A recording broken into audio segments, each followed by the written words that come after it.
For me, the going back to the videos of the word of the day, you'll laugh when I say this. There's no spreadsheet. There's no there's they are totally spontaneous, but they're intentional. So the questions behind it of like, what are you doing today Mm-hmm. to do this, or have you ever struggled with this? I know I have. Here's the word today that can compound or change Break it. this or Yeah. break that or whatever. And so you'll laugh. We those videos are Johnny on the spot, just like how you and I are interacting right now. So you're running. Are you like, hey, let's do one? Yes, my friend Ryan, he's actually he's a coach and he travels all over and he coaches pastors and leaders and so he's like, "You got one?" I'm like, "Got it. Let's go." And literally, I'm telling you, it's what you see. That's it. I mean, Okay. there's no editing or So last week there was one in Vegas. Did you know that lady, or was that? That's what I thought. That Marty. was Marty, I did. because she did it all for you. I know. I know. I You were still. like, let's do the word of the day, and I literally was like, "You're stealing my thunder right now." Like you could see it on my face, yeah, couldn't you? yeah. So But she did good. She so I knew she would crush it, but she absolutely knew. No, not she. That was the second time she ever met me wow. in my life. So I'll have to show you off the air, but I did probably about 20 of those videos while I was in Vegas. I just walk up to people, "Hey, what's something that you can help share with my friends?" That's awesome. Blah blah. It was Value add for awesome. It everybody. was hilarious. Oh my gosh, they loved it. They were like, "Can you text that to me?" Or they're like, "What's your Instagram name? I gotta follow you." Like it was the funniest thing ever. But yes, she absolutely crushed it. So here's what I did with her. I looked her up, found out her name on Facebook, Facebook friended her, tagged her in that. This week I mailed her a card that said, I lucky because I met you. I met her at I met her at a slot machine. My phone was almost dead, and some of the slot machines have like cell phone. Yeah, I wasn't even gambling or anything. I was just walking yeah. by, and my friends were hanging out, and she was doing a little slot machine. And some of the slot machines have where you can charge your phone, like the Okay. little charger phone. And I was like, "Hey, can I just let my phone sit here?" That's the first time I met her. And she wore the little purple lanyard, and I knew she must be a maps coach. okay. And so I was like, "Ooh," I go, "Are you famous?" Like I started asking her questions, and she started laughing. This is like at midnight one night, and so literally 2 days later, one of my friends was like, "Hey, that's that girl Amber that you saw at the."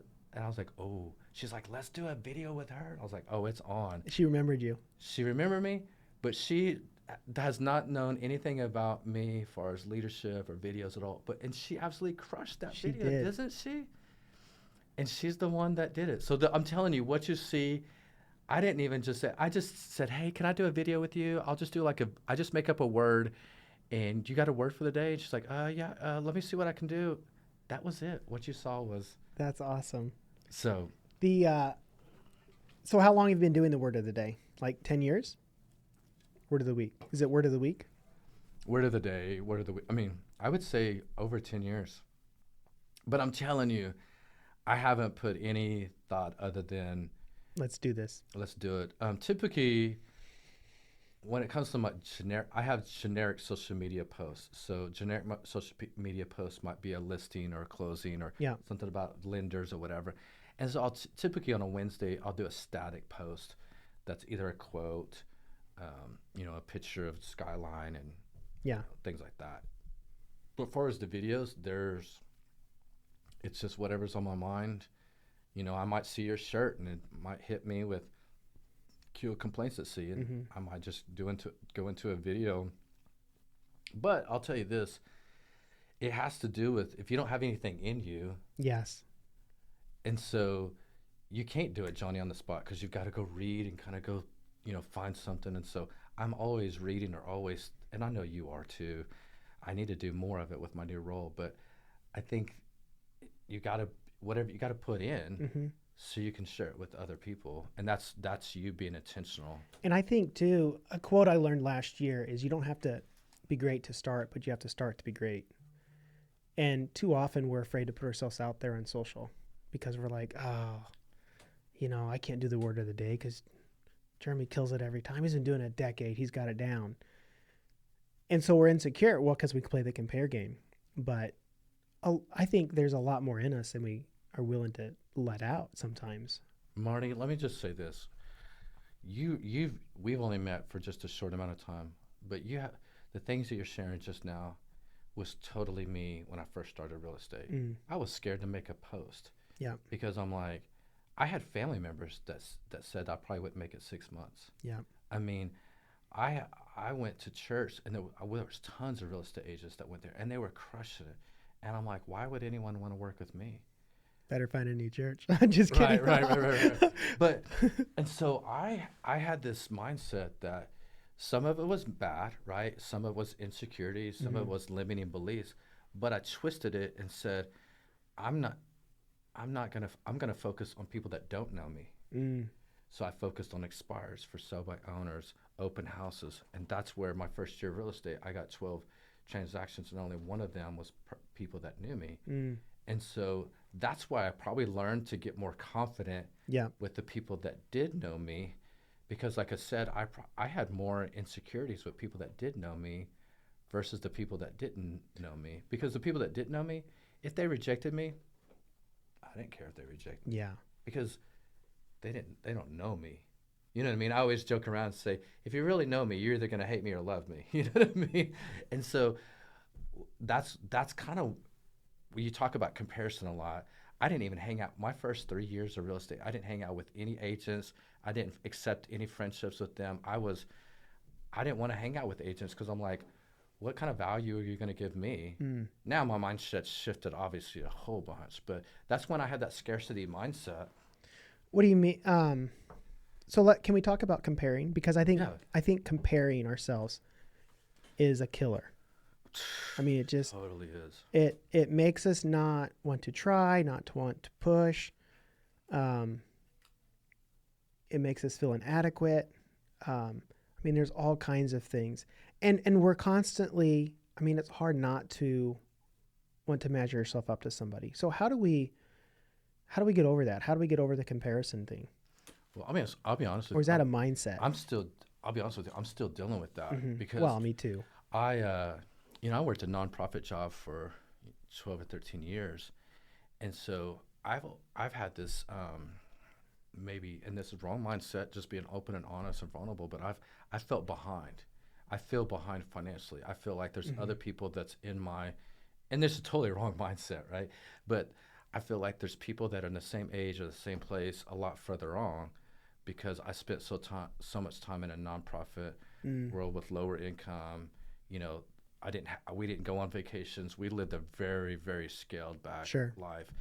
And so now I feel like I'm working for the wrong reasons and working too hard to try to play catch up. You see what I'm doing with my fingers of like trying to play catch up, and it does no good. And so I'm learning through my new role is to scale back a little bit and focus on what matters.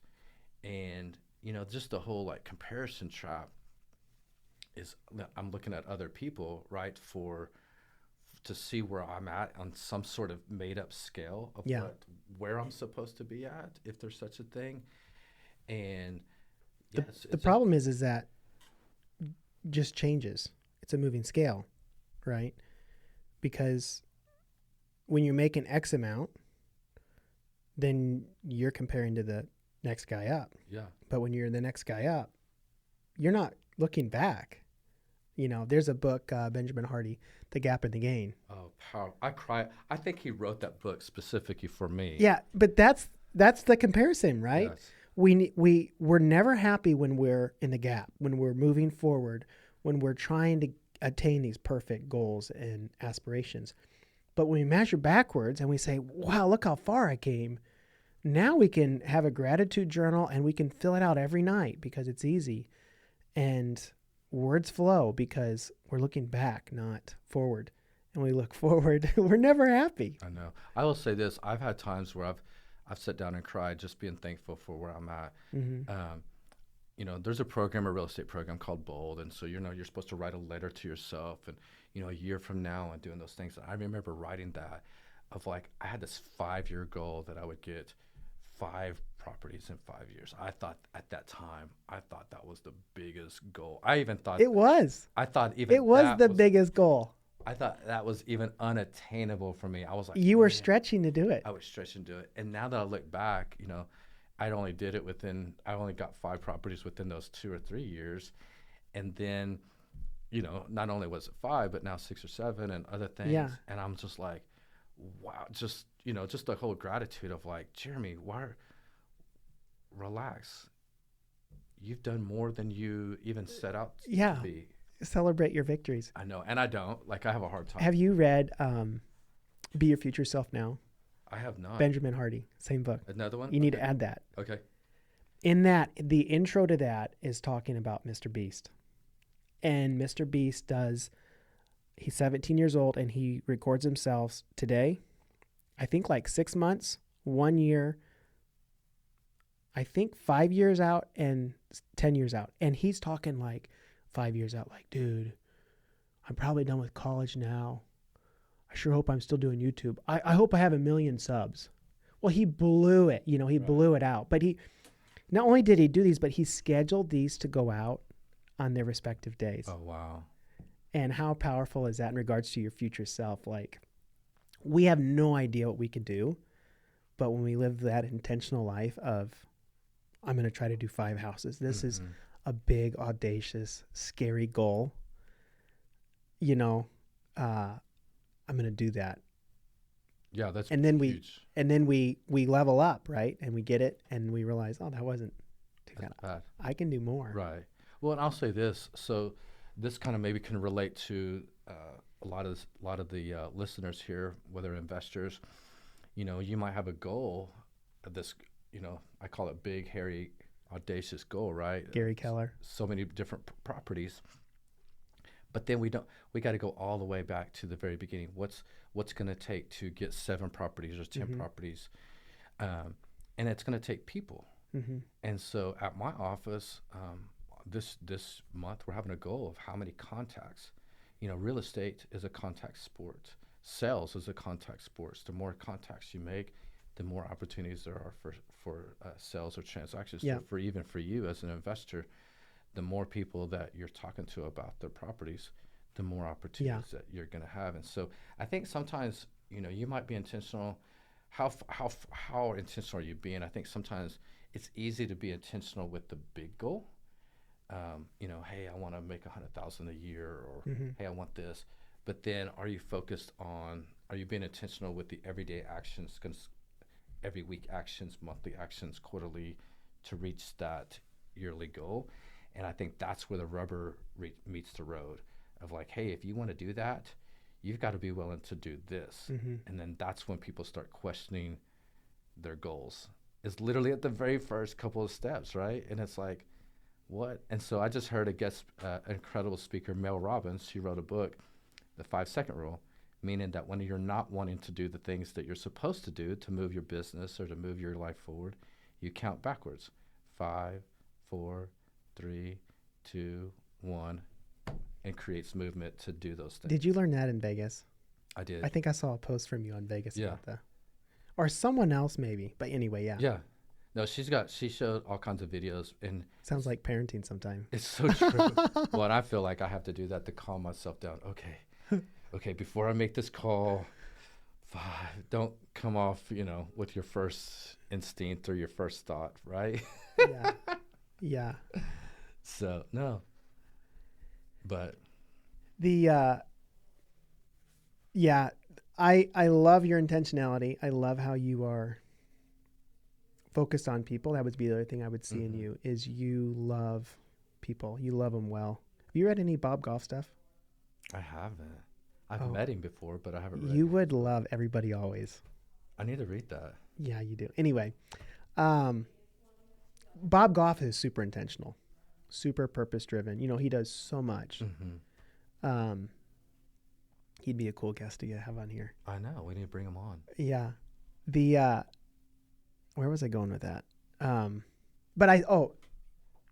Tell us a little bit about what you're doing right now with Keller Williams and this new opportunity to what a mentor other people. Yeah, it's so crazy. When I first started real estate, I was certified by John Maxwell. I've been through tons of leadership training.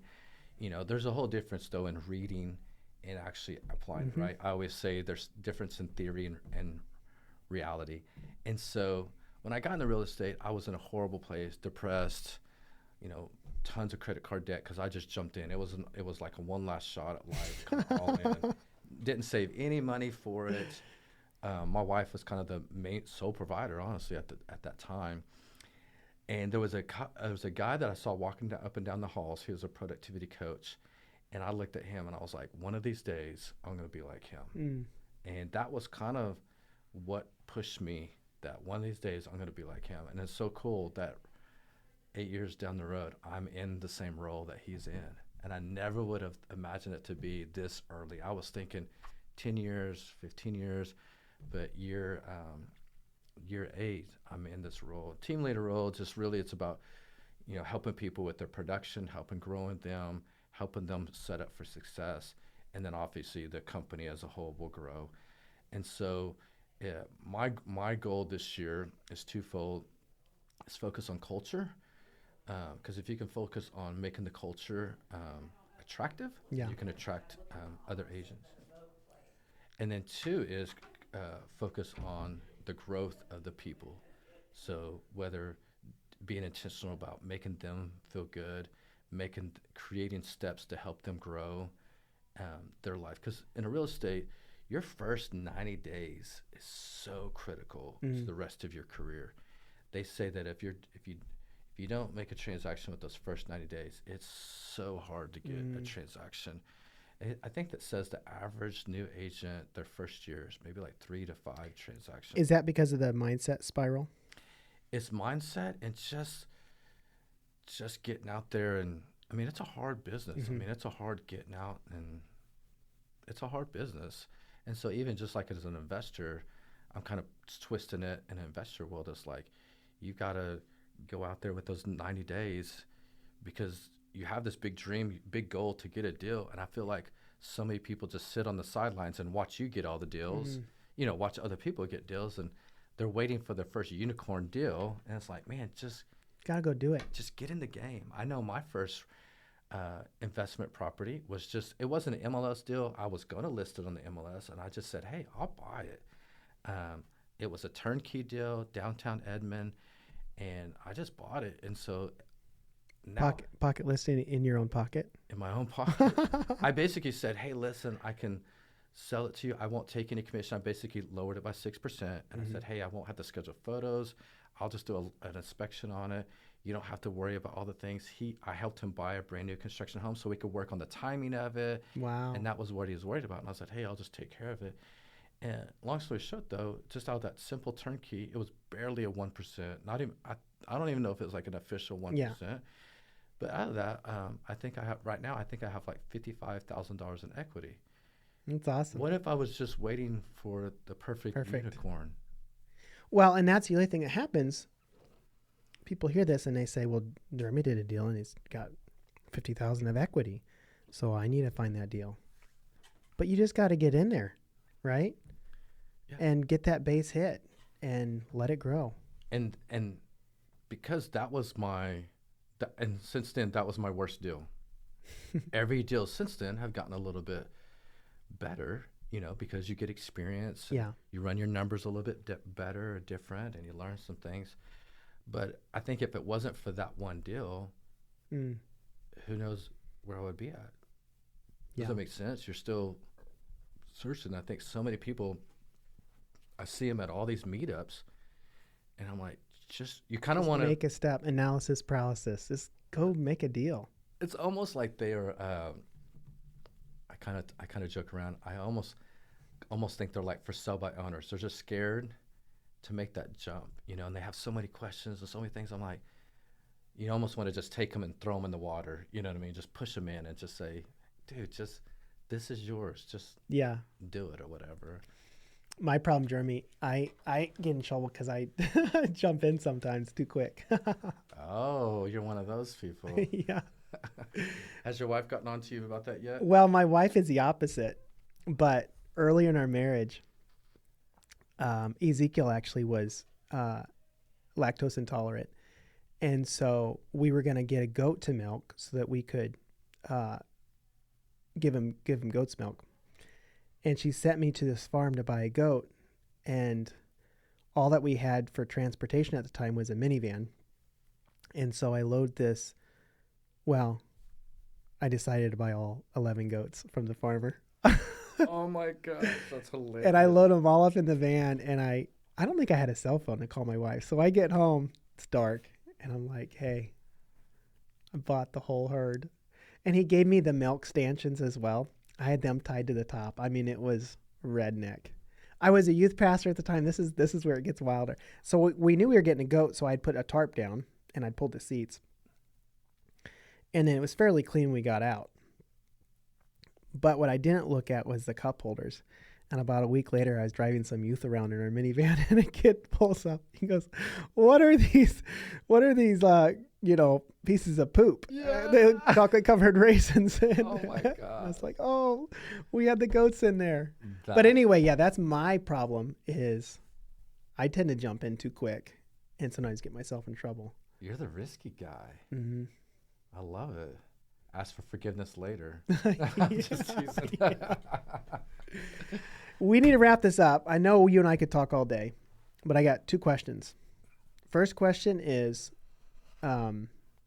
most influential book that you would say in your life. Well, number 1, obviously the Bible. Mm-hmm. I don't read it enough. I know I should. I would say the second book is 7 Habits of Highly Effective People. I used to read that every January, every year, just as like a refresher on going into the year, making sure my mindset is kind of within those habits. And then the third thing is How to Win Friends and Influence People. I mean, that book is like, I don't know, written maybe in the 50s or 40s. Yeah. And there's still things that I share today that come from that book. Well, those are fundamentals. They don't change about people and relating to people and talking. Or any other relationship book, they probably stole a nugget or 2 from that original book. So those 3 books are probably, they're more relational, and you could take those 3 things and have it applied in all areas of your life. So Covey's book, it was written in the 90s, I think. Mm-hmm. And I think this probably isn't true, but I feel like the books we're reading today, these self-help books today, probably came from paragraphs or chapters from that book. Totally. Like a guy read it and it's like, oh, that's so good. I'm going to apply just that principle. And then 10 years later, he writes this book. Right. No, I totally agree. It's the fundamental of all self-help. Yeah, no, that's so true. Second question. You got 1 week to live. And I say that because there's more urgency to this. What is the message you would want to give out? You often see this with people at the end of their life. They want to say one thing. So let's pretend you got 1 week. And what message would you want to leave with the audience in regards to intentional living or loving on people? What would that be from Jeremy? Gosh, it's so good. There's not even like a word to describe it. So here's what I feel like so many people struggle with. And I feel like at the end of your life, what really matters. I think just loving people, letting stuff go. Like the things the bitterness, the offense, whatever struggles that you're going, I've seen people on deathbed. I've even seen people just letting those things go that they've held on for so long, and it's honestly probably affected their health because they held on to those things so long. Gosh, in my family, it's so crazy. You kind of see me as happy, positive, but man, I've got some crazy family dynamics with different relatives, different people, and it's just so sad that you see people, they take something and they get bitter, ugly. They never let it go. They never let it go. And you're just like, man. And I just never want to be that person that allows an offense to affect everybody else in my future self. So I don't know if that helps you, but I just think in those last weeks, I'm going to be just like, whatever just holding me back, hopefully I'm not, because you're not going to bring it then, right? Yeah. And I just think so many people hold on to so many things, and it's affecting your future self. And I always think about this when I worked at Red Lobster. You'd get a bad tip, and you'd make a decision in that moment. Am I going to allow that one bad tip to affect the next table, to affect the next table, to affect the next table? And so I think, and I don't know if that's any helpful to you, but I just think so many times that in our last days and our last week to live, like what matters? And just letting a lot of that just fluff and bitterness and offense, just letting it go. So. Yeah, that bitterness can really grow into something ugly. And kind of talking about, we talked about earlier, compounding. You don't even realize it. You can't even speak to that family member because they're going to take it the wrong way. Well, you could, like I said, the person that you saw that goes all the way isolated, it could have happened from one moment of an offense, and it literally just, yeah. And they're not even the same person anymore. And you're like, man, they had so much potential. They hung on to one thing. Yeah. Instead, for me, I've had a lot of busted deals, and I've kind of, you probably know this too, but I'm like, man, I'm going to try to be as, have a rhino thick skin, but then love people as love people as much as I can. And so when things come at me, I'm going to try not to take it personal and just saying, hey, things happen, but at the same time, I'm not going to allow that person to harden my heart to affect the next people that's coming into my life. So. Yep. Man, this was fun. We should do this more often. Yeah, for sure. Well, thank you, Jeremy. Awesome. I hope this is well. I hope they cleaned up all the mess on the editing stuff. I can't wait. I'm excited. Thank you.